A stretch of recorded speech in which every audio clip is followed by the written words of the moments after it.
A antijuridicidade, que nós vamos ver agora, ela tem alguma controvérsia em relação à sua nomenclatura. Alguns autores, eles vêm a questionar essa nomenclatura antijuridicidade porque eles entendem que se for antijurídico, ou seja, não é jurídico, não é de interesse do direito. Seria então aquele fato natural. Só os fatos jurídicos interessam para o direito. No entanto, eles colocam a nomenclatura correta como ilícito, ou seja, para ser crime teria que ser fato típico, ilícito, culpável. No entanto, a maioria dos autores ainda utilizam a palavra antijurídico, como Damásio de Jesus.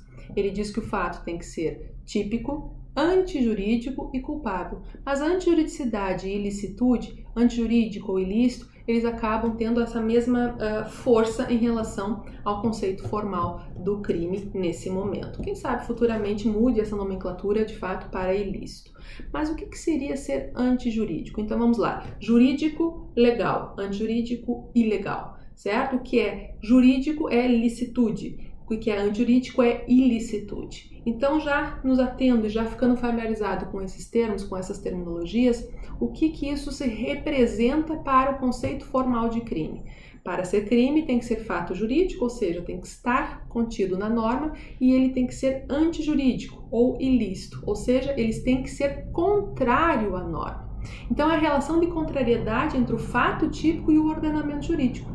Então, por exemplo, o fato matar alguém tem que ser contrário à norma, porque a norma ela vem a proteger. A norma vem a dizer que matar alguém é crime. Então, se eu matei alguém, eu cometo um fato típico e esse fato típico é antijurídico. Ele é contrário à norma. Matar alguém é contrário à norma, é ilícito, é ilegal. Então, não basta ser fato típico, ele tem que ir contrário à norma. Mas isso a gente começa a perceber então por quê? Mas se tudo que está na norma, né, é para proteger um bem jurídico e se eu fizer eu estou indo contra a norma. Via de regra, sim. No entanto, como nós estudamos lá no início das nossas aulas, que existem alguns artigos, existem algumas normas dentro do nosso Código Penal que são permissivas, lembram? Ou seja, embora esteja na norma como proibitiva, a própria norma, dependendo das circunstâncias, dependendo de como aquilo está acontecendo, ela nos dá autorização. Se ela nos dá autorização, esse fato antijurídico, esse fato ilícito, ele se torna jurídico, ele se torna lícito. Então, quando a gente estuda a antijuridicidade, que é a relação de contrariedade entre o fato jurídico e a norma, né, nós temos que analisar se de fato ele é antijurídico, se de fato o que aconteceu não existe uma norma que traz essa permissibilidade, que traz essa autorização para praticar a conduta. Como exemplo, matar alguém, como a gente viu, é um fato típico, está no artigo 121 do Código Penal. Ele é antijurídico? Bom, vamos ver. Matou alguém por quê? Porque eu quis. É antijurídico, é ilegal, está para evitar contrário à norma, não pode. Aí continuamos a ser crime, né? Tá, claro que tem que analisar a culpabilidade, que a gente vai ver daqui a pouquinho. Mas ok, é um fato típico e é antijurídico. Estou indo bem. Agora, se a minha pergunta, a resposta foi não, eu matei alguém porque eu estava em legítima defesa. Opa! Ou seja, é um fato típico, matar alguém é crime? É crime. Ou seja, é crime? Não. É um fato típico? Sim, é um fato típico, está descrito na norma. Esse fato típico é antijurídico? É ilegal? Não. Por que ele não é antijurídico? Por que ele não é legal? Porque nós temos lá no artigo 25 do Código Penal a legítima defesa. Ou seja, embora matar alguém seja crime, o código autoriza que eu mate se for em legítima defesa. Obviamente, se eu cumprir os requisitos da legítima defesa. Um outro exemplo, aborto é crime? É crime. É um fato típico? É um fato típico. Ele é antijurídico? Não sei. Abortou por quê? Porque eu não queria mais ter filhos. Bom, então ele é antijurídico, né? Acho que vai ser crime se tiver a culpabilidade. Agora, abortou por quê? Não, porque eu fui vítima de estupro. E essa gravidez é decorrente de estupro. Opa, se assim é o fato que aconteceu, esse fato jurídico, embora seja ali determinado na norma, ele é lícito, ele é legal. Esse aborto, ele é legal, ele é jurídico, porque a norma me dá autorização. Então, tem que ser fato típico, tem que estar na norma, e o que eu fizer tem que ir contrário à norma, tem que ser antijurídico ou ilegal, certo? Ou ilícito, né? Porque existem alguns artigos que eles dão essa autorização, transformando o fato típico em jurídico, esse fato típico em legal e não ilegal, certo? Então essa é a questão da antijuridicidade, certo? A conduta descrita na norma incriminadora será ilícita ou antijurídica quando for expressamente ilícito, né? Ou seja, quando for lícito, quando for legal, ela não é antijurídica, ela é jurídica. E para ser crime tem que ser fato típico e antijurídico. E aí temos o terceiro elemento do crime, que é a culpabilidade. Fato típico, antijurídico e culpável. É assim no conceito formal. O que seria a culpabilidade? É a reprovação descrita no ordenamento jurídico. É a reprovação que vai recair sobre a agente, a responsabilidade que vai recair sobre o agente por ele ter feito essa conduta típica e antijurídica.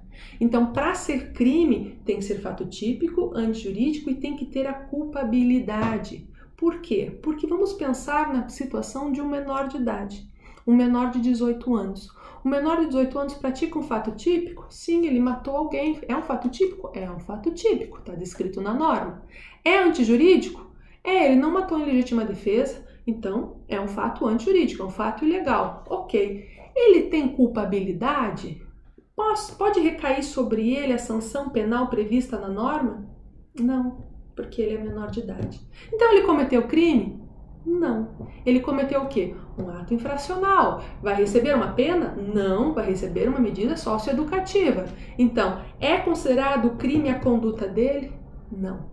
Para ser crime precisa ser fato típico, antijurídico e tem que recair sobre ele a culpabilidade, certo? A conduta tem que ser típica, antijurídica e culpável para ser crime. Então, a nossa rocha, o nosso crime aí desmembrado, nós temos fato típico, antijurídico e culpabilidade, certo? Para isso, nós vamos relembrar, então, os sujeitos do crime. Sujeito ativo do crime é aquele que pratica o fato típico e antijurídico, aquele fato incriminador da norma. Só um homem possui essa capacidade de vir a delinquir. Não pode, sujeito ativo, a gente viu, não pode ser um animal, por exemplo, certo? Capacidade penal. A capacidade penal ela está relacionada ao sujeito ativo do crime. São as condições exigidas para que o sujeito ativo possa vir a ser titular do direito de obrigação no campo do direito penal. Então, a capacidade penal são algumas condições. Maior de 18 anos, né, não ter doença mental, etc, etc, que ele vai ter a capacidade de responder, de recair sobre ele essa conduta delitiva. Então, a culpabilidade, ela recai sobre o sujeito ativo do crime. Esse sujeito ativo tem que ter capacidade penal. Porque se ele não tiver capacidade penal, ele é incapaz penalmente.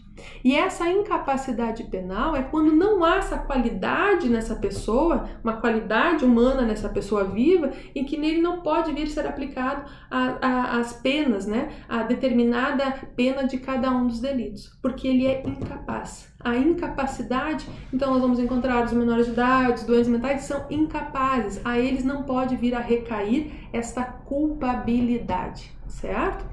Então, dentro da culpabilidade, temos o sujeito ativo do crime. O sujeito ativo tem que ter capacidade para responder pelos seus atos. Se ele for incapaz por questões pessoais, né, de idade ou de sanidade, ele não pode recair sobre ele essa conduta, essa responsabilidade criminal sobre ele, certo?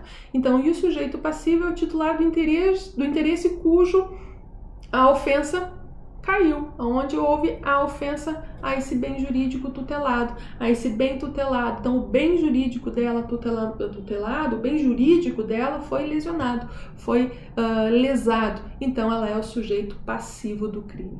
Então, a gente só tem que lembrar que a gente já estudou sujeito ativo e passivo, mas entender que dentro do sujeito ativo, para constituir crime, ele precisa ter capacidade penal, ou seja, fato típico, antijurídico e culpável. E só terá culpabilidade quem tiver capacidade penal, quem puder vir a responder, né, pelas condutas delitivas, aonde pode vir a recair, né, as sanções aplicadas no nosso Código Penal, tá certo? Então, nós vimos ali todas as questões elementares, né, do conjunto do fato típico, antijurídico, culpável, ou seja, do conceito formal de crime.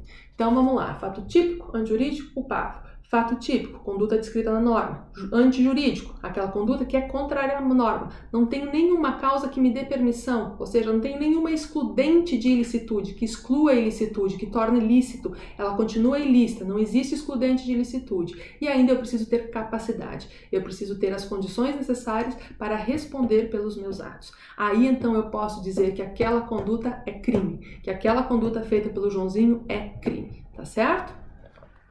E a gente está falando de conduta, conduta, conduta. E quando a gente trata de conduta, nós vamos perceber que existem teorias em relação à conduta.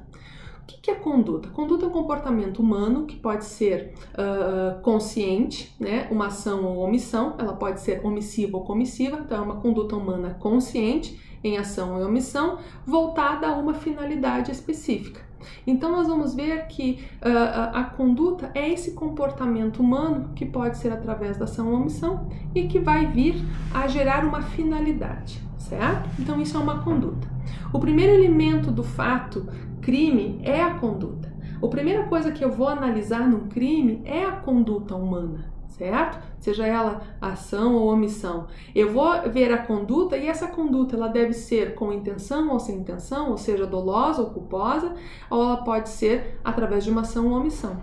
O que nós temos que entender conduta? Que todo crime, que para ter crime nós precisamos de condutas. Essas condutas que são esse comportamento humano, que pode ser esse comportamento com intenção ou sem intenção, doloso ou culposo, através de uma ação ou de omissão, ele vai gerar resultados. Para ser crime, precisa ter conduta, ou seja, não há crime sem conduta. Eu ainda não consigo praticar crime com a força do pensamento. Eu preciso fazer uma ação ou uma omissão. Essa ação ou omissão pode ser dolosa ou culposa, mas eu preciso dessa conduta para gerar o resultado crime, certo? E a partir dessa questão da conduta, nós vamos estudar que agora que existem teorias em relação a essa ação, ou seja, existem várias teorias a respeito da conduta humana.